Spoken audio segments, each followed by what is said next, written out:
seconds. So that's it. Stopwatch. Okay, got it. Radio. Hello. Before the round, can I confirm if everyone consents for live streaming? And I think everyone does consent. So yes, please concede. Great, wonderful. So if there are no further questions, without further ado, I call upon the Prime Minister to open today's debate. Hear, hear. Woo!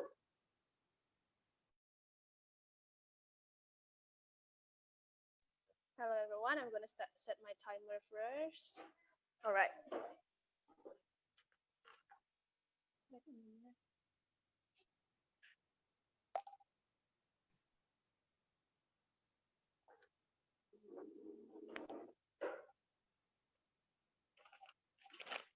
I'm going to start my speech in 3, 2, 1.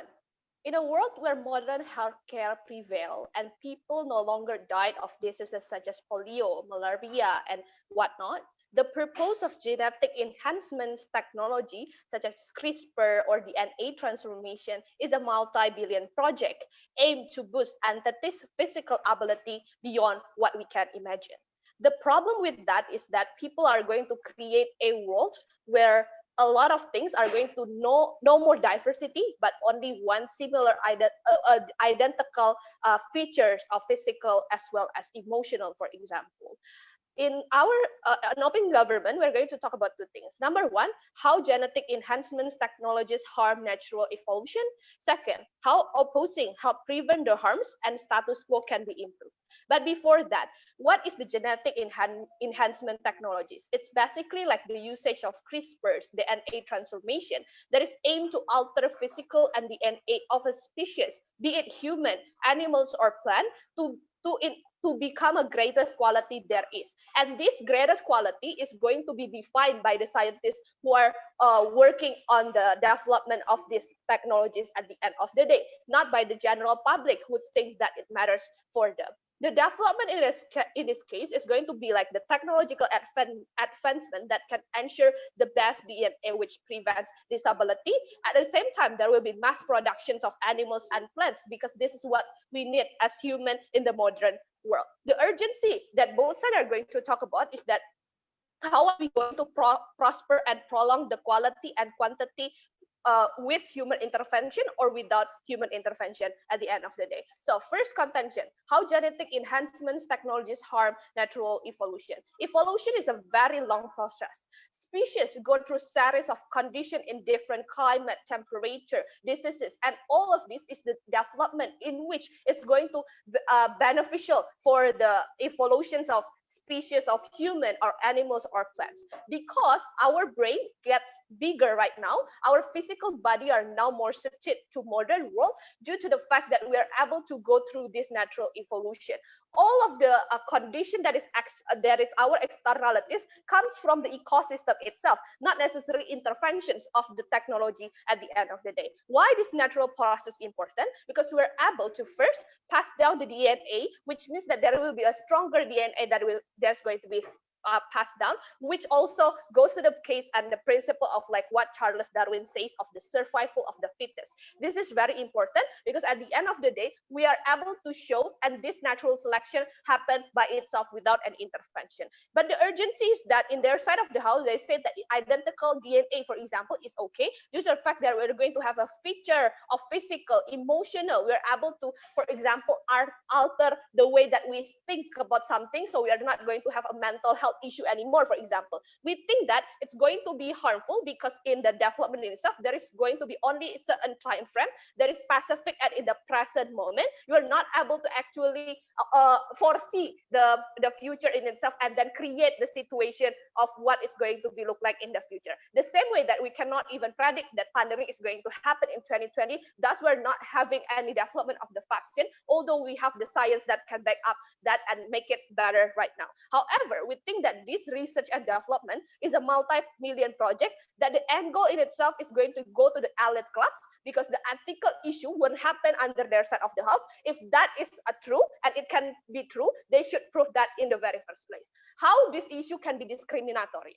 The development of this genetic enhancement technology are going to be saturated by the high-class educated people. Why we say so? Because the people who are underprivileged are more likely to think about how they get and buy, for example. They would like to think about their quality of life being improved instead of thinking how much longer they should live in this world. We think that under our side of the house, we're taking the trade-off of not living forever because we think that having the present quality of better life, for example, is much better. And this idea of picking the best that they believe to be are going to be very discriminative because the racist society in the current status quo still exists and it's going to be prolonged due to this technological development, because one race are going to be the one that triumph all. You're not going to have a lot of plan A, B, C until Z, because at the end of the day, you're only gonna take certain DNA to be the one that's going to be used for all the species at the end of the day. This is going to be arbitrary for the scientists. And why we think diversity matters? Because we are in the Earth which has different climate. People of southern and northern pole have different physical feature and have, for example, the animals are also different. We have darker or fairer skin, for example. All of this is very important before I move CO. Okay, so please tell me why we are diverse right now, where we have like general globalized pop culture that puts us in the same brackets. We have the same stereotypes in the entire world, on the entire globe, and we are made the same. Yeah, like, I can understand your guys. So the problem is that you have the racist society. It's all because we were having this, practically war as well as the enforcement and slavery. It's all the reason why our society cannot even go further if we are not fixing the issue in the very first place. Moving on to my substantive, we say that is going to be harmful for human at the same time also for animals, because food chain in itself is made by the nature to create a balanced ecosystem. With this enhancement of artificial technologies and chemical injection, the mass production will exist because we have shortage of meats. And at the same time, there will be a lot of plants that is anti-pest, but it's going to be harmful because we have no idea of how to tackle climate change anymore. But there is an ingrained need of exploiting all the species there is. Second and last argument: how opposing help prevent the harms and status quo can be improved. The way you weigh this motion is not the principle of utilitarian. How many people are going to be benefited? But even if it's like that, we think we are still winning because the evolutionary values under our side of the house matters to the fact that people have the process. And in our world, the world is going to be more sustainable under three reasons. Number one, our world is going to be accessible for all because we're going to ensure the capacity to fit everyone instead of making everyone live longer. Second of all, it's not going to be as fast-paced as opposition, but slower pace in which everyone can keep up. And lastly, it's going to be community-based instead of all the elites club that we were talking to you before. All of these reasons, I'm very proud to be the champion of this tournament. Thank you. I thank the Prime Minister for that speech. I now call upon the Leader of the Opposition to continue today's debate. Hear, hear. Am I audible? Yes. All right, I'll just start my timer and then I'll move on to my speech.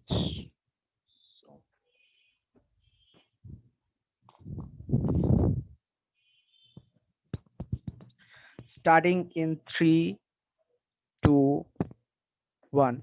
Recognize panel. Evolution is not always a good thing. Evolution is not something which is accessible to all and caters to everybody. Evolution is a arbitrary process through which some species and some people who just due to the lottery of birth were not chosen with a good body, were not chosen to be born able-minded, or were not able to adapt to some arbitrary environment they were born into, become extinct.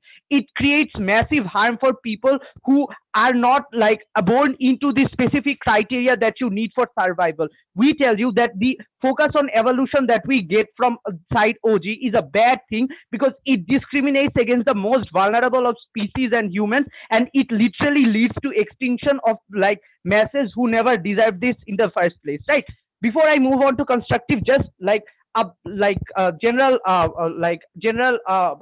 counter to all of the things that OG says. The overall take from OG is that you get a lot of good results. People are catered towards, but maybe there are some risks, right? But they never actually go on to explain why that is going to be the only case and why only racist ideologies will triumph over all, given that we have seen research and development around medication, and they have also spread to the most local levels and spread to the most underprivileged communities to begin with. We believe with innovation and development, proliferation comes, and therefore discrimination is largely lessened. But secondly, we also believe that due to the rhetoric that exists in society today, where people talk about this discriminatory process, where people protest against this, these things can largely be stopped and mitigated. Therefore, we believe even at best case, if there are a few discriminations, where in a world where these the development of genetic enhancements exists, a lot of vulnerable people are still catered to, and people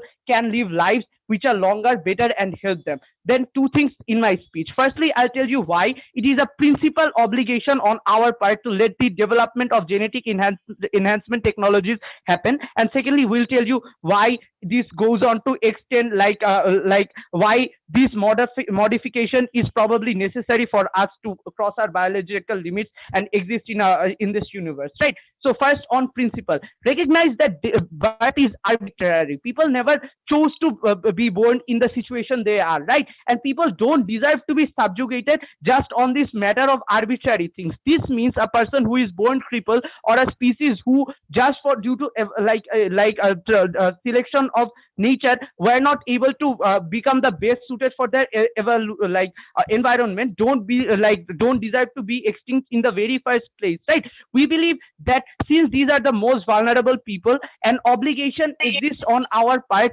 to protect these people and to give them best lives, because we believe in the inherent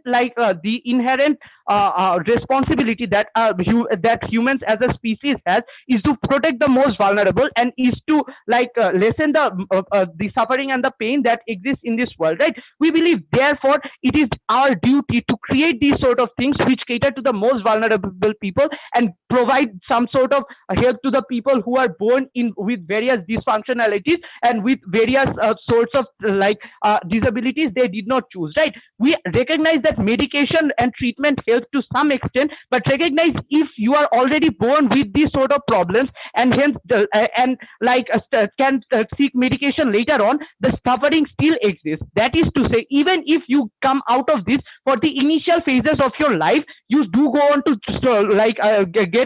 get subjugated to this sort of suffering and hardship, and that is something which is avoidable. And we say that because when genetic enhancement can be done, these things can completely be avoided, which means people do not have to be subjected to arbitrary suffering, and species do not have to go extinct due to just arbitrary metrics. And therefore, we believe this is the only way we can protect the most vulnerable species and create a better world, more equitable, more accessible world to everyone. That is why we believe this is a principal obligation. But secondly, we also believe this is extension of something we already do, right? Because the evolution and the survival of the fittest that government side so proclaimably talks about is something that we're already breaking. We tell you, when we give growth hormones to people and change their genetic nature so that they child can grow up to be fit and tall in their longer lives, is already a form of this, right? We tell you giving antibiotics is something that we already do, that changes the natural selection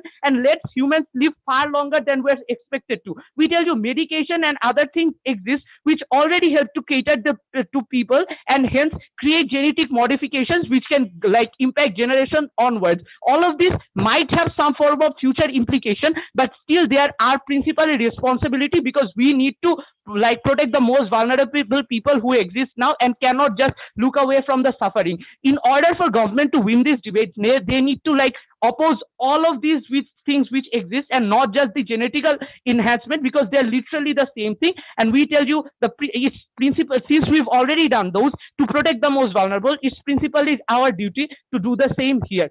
That is why we believe we already principally win this debate. Before we move on to our second argument, I'll take a POI from CG. All right. Yeah. Sorry. why in the status quo we have the incentive to improve the lives for the people that is suffering?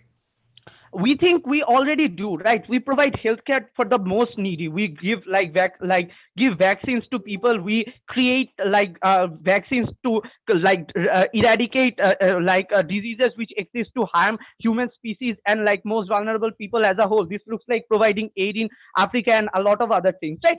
So I think we already have that incentive and we would be doing that. And even if we didn't, we think this is a principal obligation henceforth that should be created and done, right? But secondarily, understand why it's necessary for us to pass our biological limits to begin with. We believe in this expanding universe, humans are at one point going to be pushed to the limit to what nature provides them, right? This means that people just simply cannot move society forward, go to other planets and stuff because of the inevitable biological limits that have been set on us. We believe this changing of limits has been something we've been doing from the start of civilization, and the norms that we're subjected to are always likely to change. This means that we create civilization and create long lasting change which in turn creates genetical change and helps us develop and cross our biological boundaries in the very first place, right? We believe this is also something that we're doing, and it ensures a better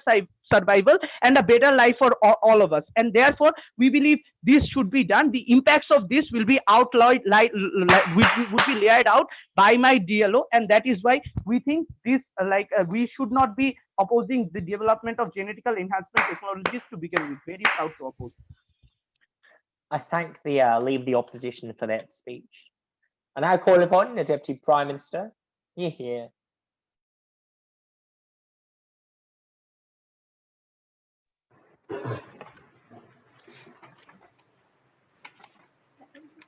Am I audible? Yep. Okay, thank you. Set my timer. Sorry. Yes. Huh? Hold on. Oh, okay. Yes, CO. Is there an issue? Can we wait for a minute, because I have like a delivery right at my door, so I would just take it like in 1 minute. If I will not come back in 1 minute, you can just go start. But I will time. No worries. All good. Yeah. Thank you. Is really. everyone okay with this? Is everyone okay? Okay. Cool. We are okay. That's fine. Okay. Alrighty. Oh, yeah. Then. Thank you. Okay. No worries. Take 1 minute.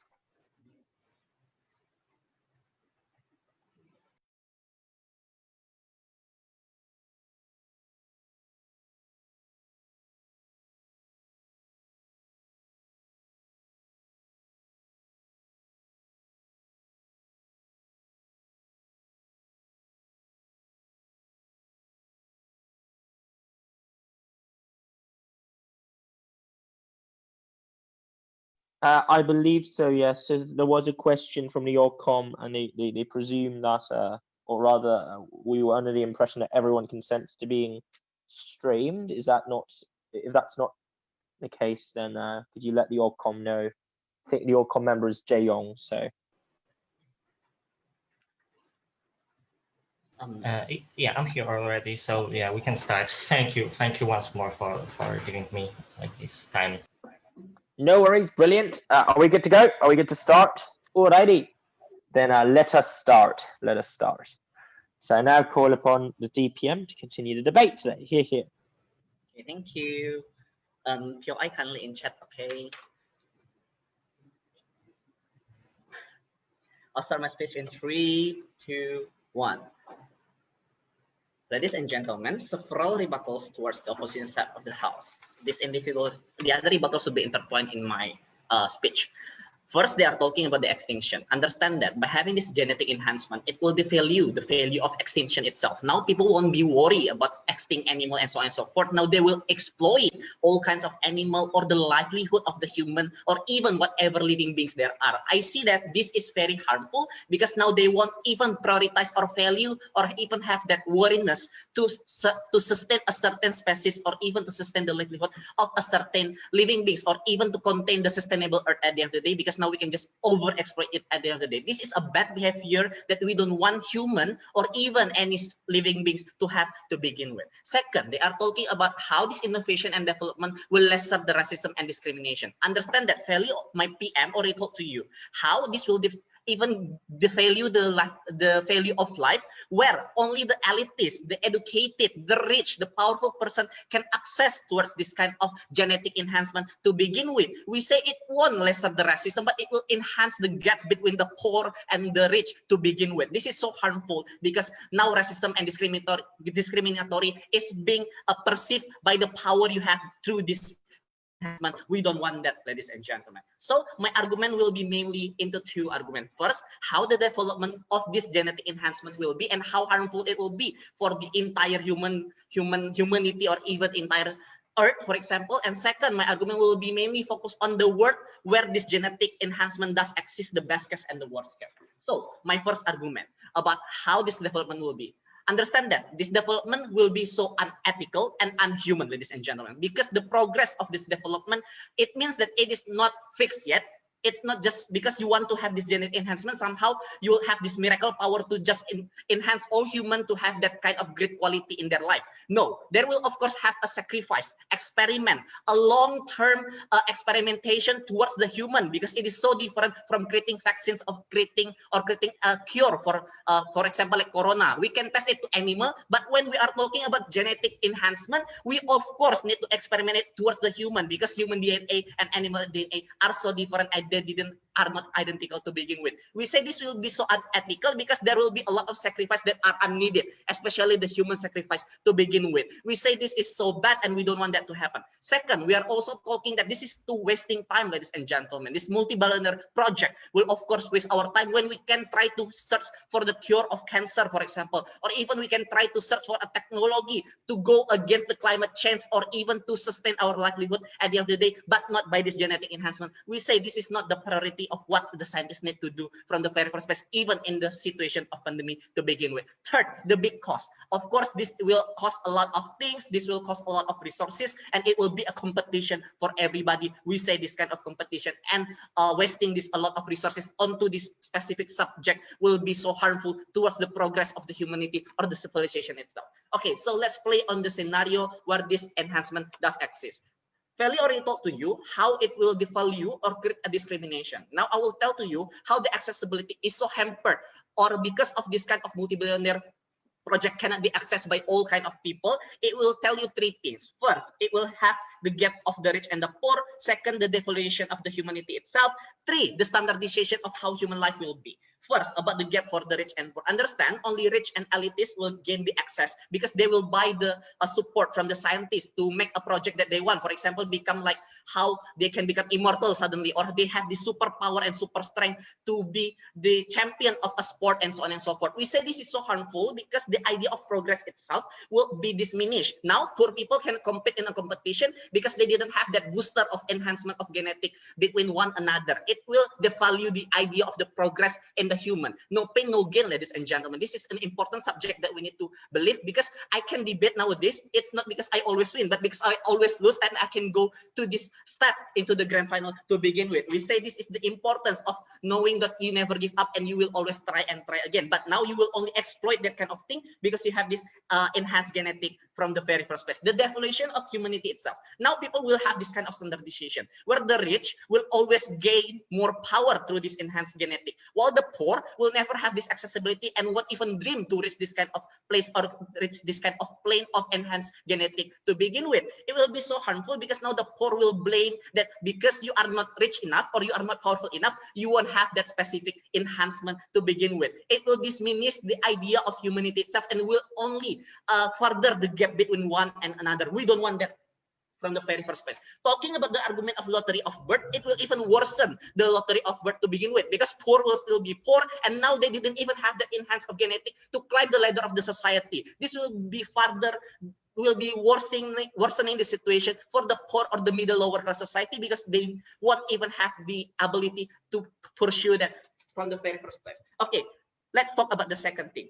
How the world will be. First, if we live longer or can enhance our livelihood, it will be so harmful because now there won't be any idea of regeneration. Imagine a tyrant like Firaun, or maybe a tyrant elsewhere in this world, keep on living by this specific enhancement of genetic. You can imagine how many chaos they can spread in this world. We don't want that to happen because of this kind of thing, because in the future we believe this kind of enhanced genetic enhancement will have the ability to do that, so we don't need this kind of thing because it only will create the unsustained earth or even apocalypse at the end of the day. We don't want that.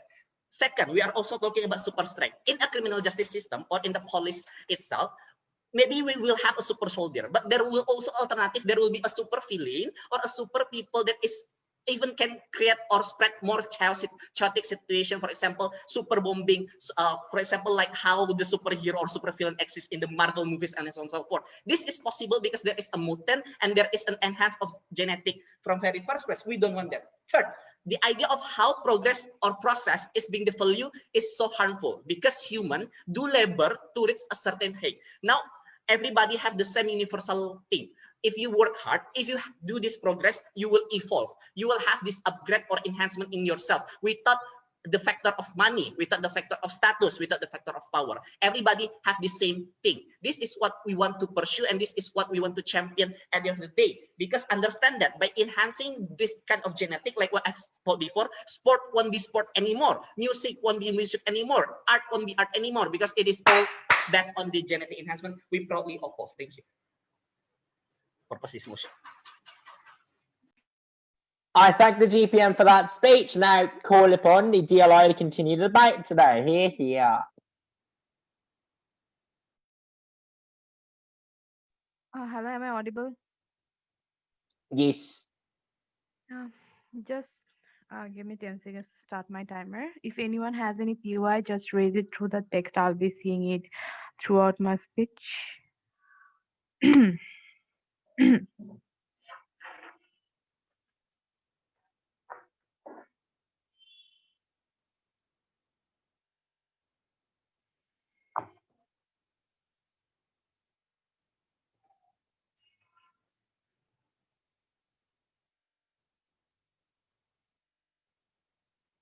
So starting my speech in 3, 2, 1.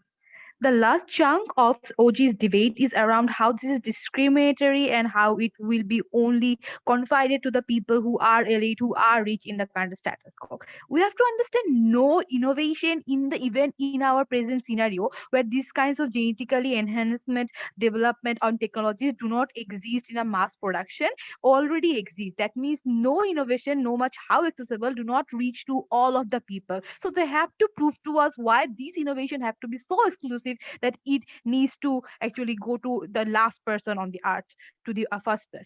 Even if we think that this is the best case scenario of theirs, we think it will happen in our side of the world. Notice panel, this house opposes motion. That means even if you oppose, there is a sustainable, there is a big chance that there is a development going on, and it will continue to do so because you are not stopping it on your side of the world, because scientific evaluations are going on and researchers are publishing every day. So in a world in comparatively where you are opposing the development of genetic enhancement technologies, you are necessarily restricting the progress in a much greater level in an accelerated pace. That means it will only be catered to the rich and rich in the society, because no matter how be this restriction of this kind of development and research will restrict it to reach the mass people in the first place. That means in the present status quo, where these growth hormones and other kinds of crisp or other things are only accessible to reachers, that is going to happen on their side of the world. But what happens in our side of the world when it do not oppose it?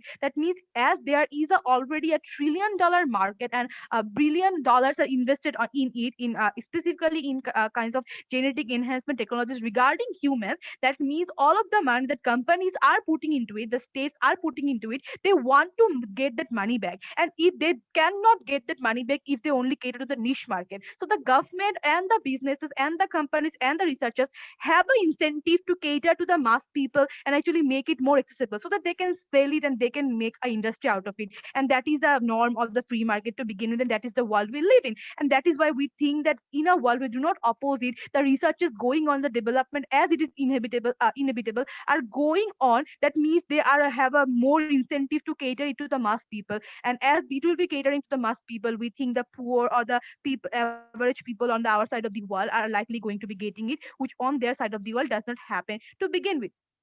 Second of all, why we think that this is very crucial for the people who are most vulnerable to begin with. Understand all of their arguments. If as it is, we take that as the best case scenario, which applies to AI, it applies to all the vaccines, it applies to any kind of physical enhancement that is going on currently in the world.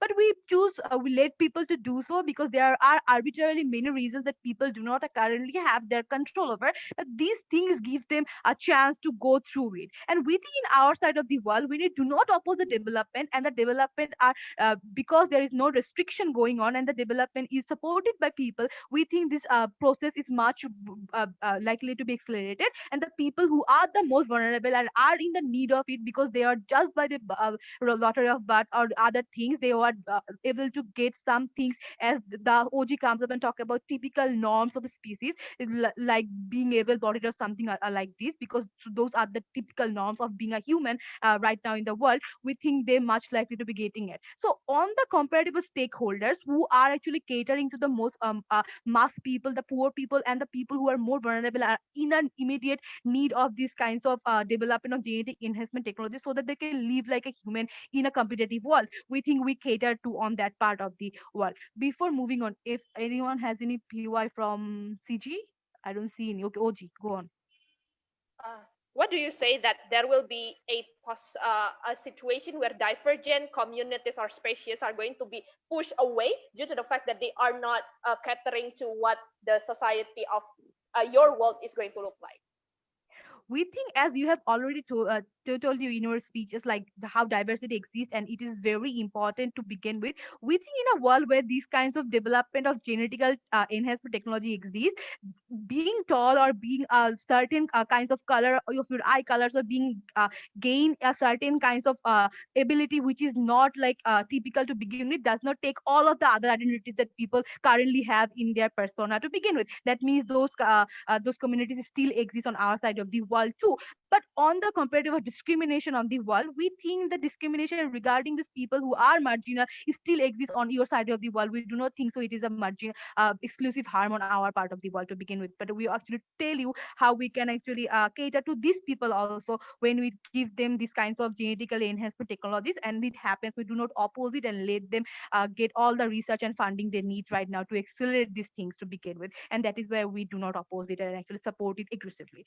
So the third thing to come up and tell you, this is something so unethical to begin with, and this harms the natural evolution process to begin with. It actually goes against the argument of their it is how discriminatory against the most vulnerable people or the poor people. If they support the survival of the fetus, they cannot just support not let survive all the people in the world to begin with. That means their argument again goes against them. But even if we take things so that how take the arguments as it is, like how it harms the natural evolution, she should actually explain to you how evolution is inevitable. So it is indefinite to begin with. That means the pace we have been getting as a humans from the dawn of civilization are not the same. So the thing that it is now accelerated process as not an exclusive harm to begin with, because we have now genetical modified engineering and all other crops and like lethal weapons and AI to fast pace all of the things to begin with. So even if these kinds of technologies are going at a very faster rate and humans are not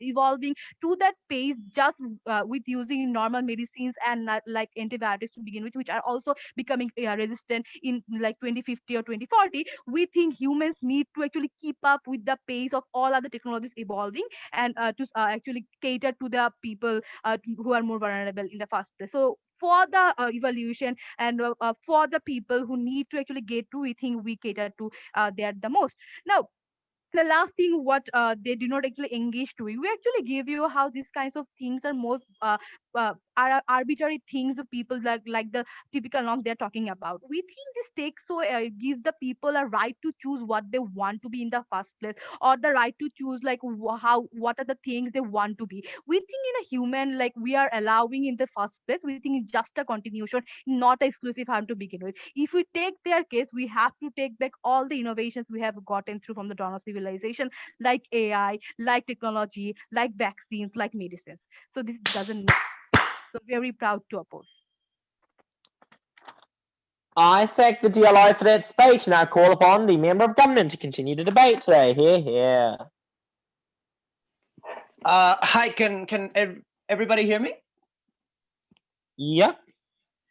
Okay, with regards to the points of information, please, well, I think everybody's doing it, but if possible, at the same time, turn on your camera and raise your hand so that I can see when you're giving the point, because otherwise, well, I have to open the chat, so it's a little bit difficult. If you can't, I'm still going to give a point at the end, but just in case. And yeah, without further ado, let me just set the timer. What has opposition told you in this debate?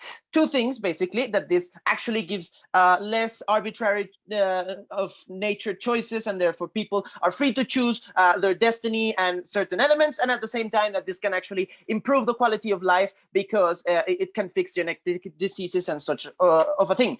Understand one very important thing. The idea that this can be comparable to other things such as medication and certain elements is completely untrue, because we have to understand that this is actually modifying what it means to be human and the different aspects that comes to this. We have to understand that a lot of our attributes are to a certain extent moved by our genetics, such as whether it be our race, whether it be in some cases intelligence and certain elements, certain even preferences can be determined for this.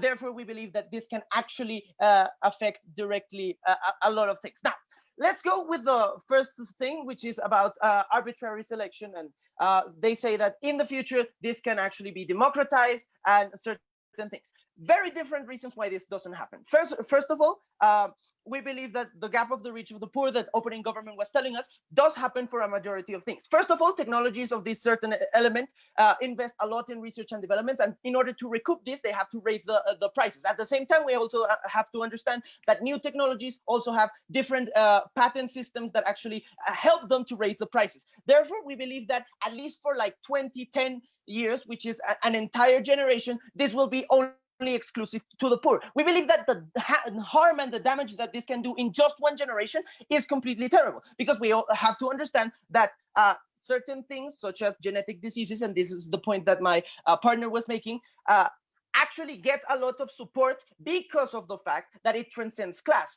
because we understand that a blind man can be rich or poor. Therefore, we invest in things such as Braille schools and schools for the blind, places for the wheelchairs. Understand that if the rich people get to eliminate all of this, while the poor underclass still has all of these problems, such a funding in these elements actually stops happening. And this is incredibly terrible, because at the same time, these people have a huge opportunity cost that cannot be recouped in the long time. It allows the rich to get richer, and at the same time, let's look at it at the best case. Let's assume that government finds a way to understand that this will be now completely free and everybody will get access.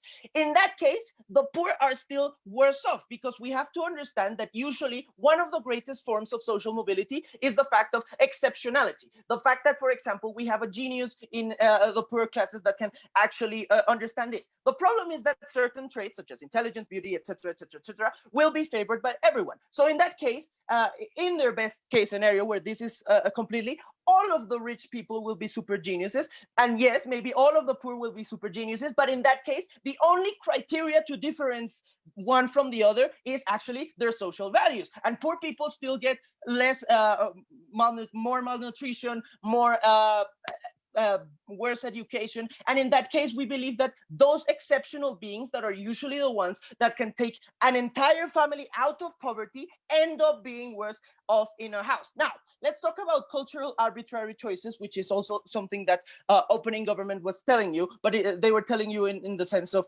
this will eliminate diversity, and diversity in itself is good. We believe that while yes, this is true, it is also about the social repercussions that this brings.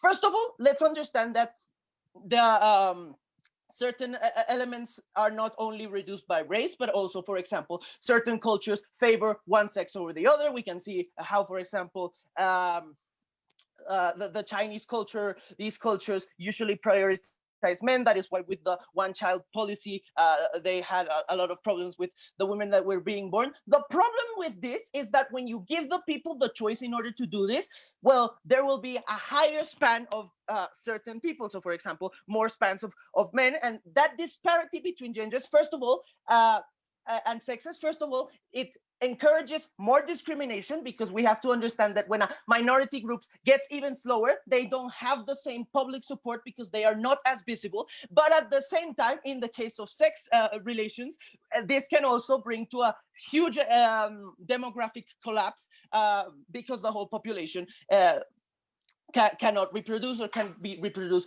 to a minimal extent. But even if this doesn't happen, and we take into account the demographic collapse, we also have to take into account that not all people will be chosen. Yes, a lot of people will be persuaded to do this, but we have to understand that usually also these preferences of the minority groups are also culturally selected. So, for example, a lot of Afro-Colombian cultures will decide to stay Black because it is part of their cultural identity.